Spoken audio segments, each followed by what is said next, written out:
नमस्कार, मैं हूँ श्यामानंद सिंह और आप देख रहे हैं वॉइस ऑफ बिहार। हमारे साथ अभी मौजूद हैं भागलपुर विधानसभा के जनसुराज के प्रत्याशी अभयकांत झा। उनसे हम बात करेंगे क्योंकि अभी चुनाव का माहौल है, वो प्रत्याशी भी है यहाँ के जनसुराज से, तो हम उनसे पहले बात करेंगे। सर, आपका मेरे चैनल में बहुत-बहुत स्वागत है। क्या कहेंगे आज? आपका बहुत बहुत धन्यवाद। आज छठ व्रत है और इस व्रत में बहुत ही निष्ठा और पवित्रता का ये पर्व है। हम लोगों की आस्था पूरे बिहार के वासियों का है। आज मैं सबसे पहले छठ व्रतियों को, भागलपुर शहर में रहने वाले सभी माताओं बहनों को एवं यहाँ पर सभी हमारे सुप्रतिष्ठित नागरिक, उनका मैं स्वागत करता हूँ। और मैं मैया छठी मैया से आराधना करता हूँ कि वे हमारे सभी लोगों का कल्याण करें, कृपा करें। और इन्हीं शब्दों के साथ मैं उन लोगों का पुनः इस बात के लिए आभार प्रकट करता हूँ कि उन लोगों ने मुझे आशीर्वाद देने का वचन दिया है। चूंकि मैंने इस बार जीवन में पहली बार मैंने जन सुराज पार्टी के प्रत्याशी के रूप में अपना नामांकन दिया है और उन लोगों में काफी हर्ष और खुशी का माहौल है कि एक अच्छे व्यक्ति को उन्होंने, हमारे प्रशांत जी ने, एक यहाँ से प्रत्याशी बनाया। इस बात के लिए मैं भागलपुर शहर के सभी नागरिकों का अभिवादन करता हूँ। झा जी, ये बताइएगा कि प्रशांत किशोर जी ने आप पे इतने-इतने प्रत्याशी थे, इतने-इतने मतलब जो कैंडिडेट थे, फिर भी आपको जनस्वराज के लिए भागलपुर विधानसभा से चुना। कैसे इस पे खरे उतरेंगे? मैं आपको या भागलपुर शहर वासियों को इस बात के लिए सबसे पहले एक अपील करना चाहता हूँ कि मैंने 20/11/73 को वकालत पेशे में हम आए। 20/11/73 से लेकर आज तक मैं भागलपुर वासियों के साथ कदम में कदम मिलाकर चला, उनके सुख दुख के भागी बने। लीगल प्रॉब्लम्स जितने भी आए हमारे पास, हमारे चैम्बर में, मैंने बखूबी अपने कर्तव्य का निर्वाह किया और वे मेरे दिए गए सेवाओं से संतुष्ट हुए। इसी बात को लेकर, इस बात की जानकारी प्रशांत किशोर जी ने पूरे बिहार का सर्वे कराया था और उसमें भागलपुर विधानसभा क्षेत्र भी शामिल था। भागलपुर विधानसभा क्षेत्र का जब उन्होंने सर्वे कराया तो उन्होंने, उनके दिल में एक बात आई कि वैसे लोग जिसने कि बिना किसी शर्त के, बिना किसी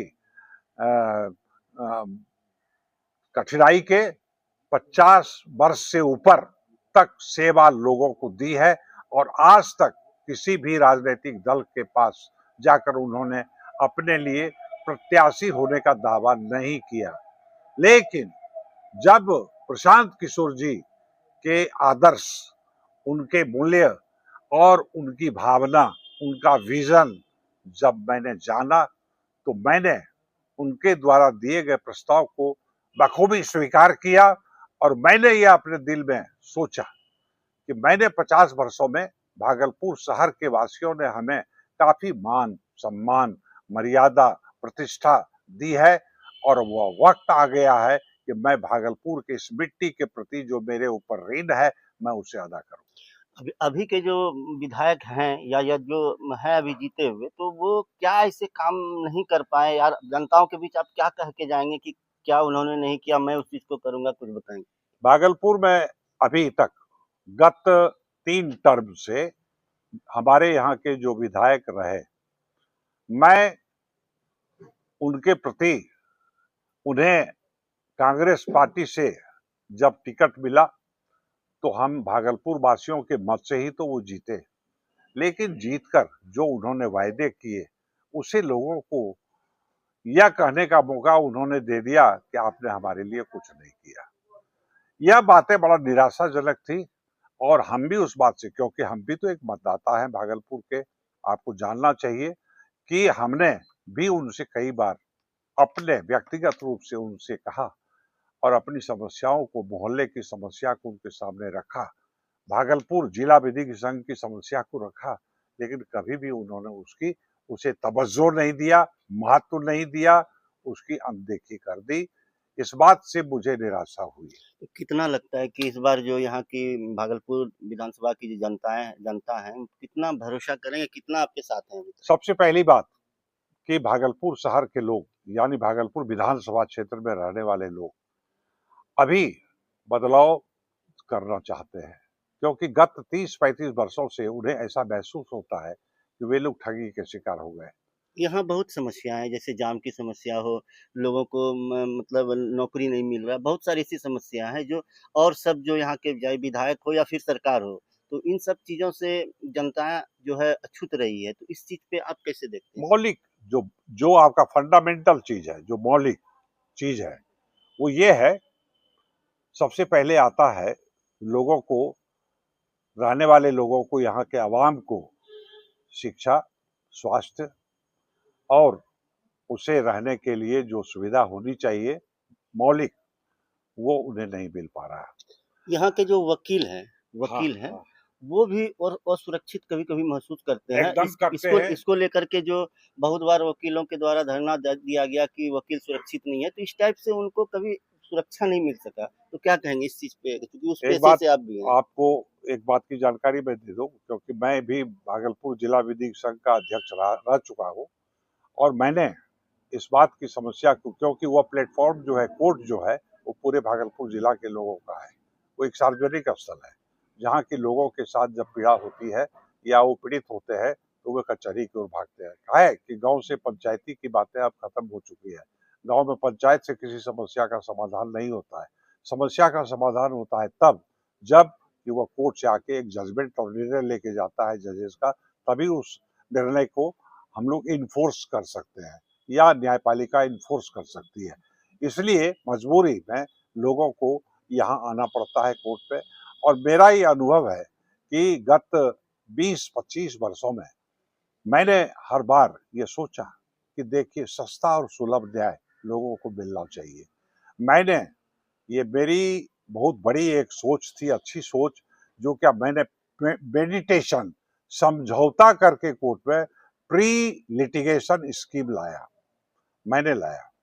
और ऐसे मामले जो कि विवाद में आ गए, उस मामले को मैंने अपने कोर्ट कैंपस में प्री लिटिगेशन के लिए एक ऑफिस खुलवा दिया, जो कि एसएसपी कार्यालय में खुला सबसे पहले। ये आज की बात नहीं है। और उसका उद्घाटन समारोह में आए थे हमारे माननीय मुख्यमंत्री नीतीश कुमार जी, और उसको बखूबी हम लोगों ने चलाया, और चला के वैसे मामले जो कि अदालत तक पहुंचने थे, उसे प्री लिटिगेशन स्कीम में लाकर उसको मैंने समाप्त करने की दिशा में पहल किया। दूसरा मेरा जो इरादा था, मजबूत इरादा था, या वकीलों का इरादा था, कि भागलपुर के क्षेत्र का बंटवारा बहुत जबरदस्ती और बहुत जोरदार ढंग से किया गया गत 25 वर्षों में। सबसे पहले तो बांका को अलग कर दिया गया, वो भागलपुर का ही हिस्सा था, जो उसका विखंडीकरण हो गया, बांका का अपना जस्टिस हो गया। यहाँ पर हमने कहा, मैंने एक डिमांड लाया था कि आप हाईकोर्ट बेंच की व्यवस्था यहाँ पर करें, जो कि लोगों को पटना जाने के बजाय भागलपुर में ही मामले का निपटारा हो सके, और सस्ते और कम खर्च में वो यहाँ अपने मामले को माननीय न्यायालय के सामने रख सके। उस चीज़ का तो मांग चल रहा है, ये जो चल रहा है, लेकिन हाँ, यहाँ पे जो मांग चल रहा है कि यहाँ पे जो है हाई कोर्ट का बेंच बने, ये बने। हम लोग थोड़ा हट के सवाल चलते हैं कि जन स्वराज पार्टी एक तरफ महागठबंधन, एक तरफ एनडीए है। क्या लगता है इस बार जन स्वराज सीट ला सकेगी? मैं सबसे पहले आपका महागठबंधन की जो बात, आपने दो गठबंधन की बातें की, अब उस दोनों गठबंधन में भी विवाद है। आज तक उस विवाद को चाहे जाति के नाम पर हो, सांप्रदायिक रूप देकर हो, या जाति विभेद कर हो, किसी न किसी रूप में ये लोग झगड़ते रहे। कभी लालू के डर से नीतीश के पास चले गए, कभी नीतीश के डर से लालू के पास आ गए, कभी दोनों में विवाद ये चलता रहा। लोगों को ये झूठा आश्वासन बराबर देते रहे कि मैं करूंगा, लेकिन किया दोनों गठबंधन में से किसी ने कुछ नहीं आज तक किया। और भागलपुर वही है जो आज से 25 बरस तो पहले क्या था। लगता है जनस्वराज को क्या कितना सीट आएगा? जनसुराज को इस बार लोगों का जो मिजाज है, जो हम देख रहे हैं अपने फील्ड में, कि जनसुराज इसलिए कि लोग बदलाव चाहता है। अब बदलाव तब होगा जब जनसुराज आएगा, तभी इस दोनों के जो मुख्य बिंदु हैं लड़ाई करने का, या विवाद समाप्त होने की दिशा में आगे पहल कर सकेगा। भागलपुर विधानसभा में क्या लगता है कि त्रिकोणीय श्रृंखला लड़ाई होगी या फिर आपको किससे लड़ाई हुई? एक्चुअली इस बात को मैंने जहां भी हमने देखा, अभी तक क्षेत्र का भ्रमण हम करते जा रहे हैं, अभी तो समय है, लेकिन क्षेत्र भ्रमण के दरमियान जो लोगों को है निराशा हो गई वर्तमान सरकार से, और वे कहते हैं कि हमारे सामने तो कोई विकल्प था ही नहीं, चाहे तो इसको दो या नहीं तो उसको दो। अब दोनों हमारे साथ बेवफाई किए, तो हमारे सामने कोई दूसरा ऑप्शन या विकल्प नहीं था। उसके चलते हम लोग आज तक को कहीं दूसरी जगह जाने का रास्ता ही नहीं मिल रहा था। लेकिन इस बार जनसुराज ने एक विकल्प खड़ा किया और जनता के सामने ये मजबूती से इस दावे को पेश किया कि अगर आप हमें सरकार में लाएंगे तो हम इन सभी बातों को दूर करने का हर संभव प्रयास करेंगे। महागठबंधन का कहना है कि हर घर नौकरी, जो लोभन प्रलोभन दिया जा रहा है, हर घर नौकरी, फिर मतलब खाते में 1500 रुपये, 2700 रुपये, इस टाइप का प्रलोभन। फिर इधर नीतीश कुमार जो आचार संहिता लगने से पहले हर महिलाओं के खाते में 10,000 रुपया, तो इस टाइप का प्रलोभन है। तो पीके का क्या, पीके जो है, जो मैं प्रशांत किशोर, इनका आप क्या है? आप लोग पत्रकार हैं, आप लोग मीडिया से जुड़े हुए हैं, और आप लोग हर कोने को देखते हैं, ये हमारा विश्वास है। आप लोग सबके साथ जो खबर पहुंचाते हैं तो न्याय उसमें भी है कि सही खबर पहुंचाते हैं। तो मैंने जो देखा कि आज प्रशांत किशोर जी, ये तो कभी राजनीति में थे नहीं, ये तो 3 वर्ष पहले आए। इन्होंने इस 3 वर्ष के दरमियान बिहार के कोई ऐसा गांव नहीं है जहां ये नहीं घूमे। वह लड़का, वह विद्यार्थी, वह व्यक्ति, वह महान व्यक्ति जिसने कि बहुत योग्यता हासिल की है और बहुत विद्वान आदमी है, उनका सबसे पहले जो बढ़िया उद्देश्य हमको लगा कि उन्होंने कोई भी ऐसे व्यक्ति को 243 सीट पर जो प्रत्याशी बनाया, सबके साथ एक शर्त रखा, किसी अपराधी को हम प्रत्याशी नहीं बनाएंगे। वैसा व्यक्ति जो बालू माफिया या शराब माफिया है, हम उससे रिलेशन नहीं बनाएंगे। वैसे व्यक्ति जो समाज को चूस रहे हैं और समाज ने उसके खिलाफ आवाज बुलंद करने की कोशिश नहीं की, उसको हम टिकट नहीं देंगे। तो ये एक मजबूत इरादे की पहचान है। ये तो इरादा तो उन्होंने किया। तो जब अच्छा व्यक्ति आपके परिवार और समाज में आता है ना, अच्छे विचार लेकर आते हैं, तो निश्चित रूप से हम उसमें सकारात्मक सोच रखते हैं।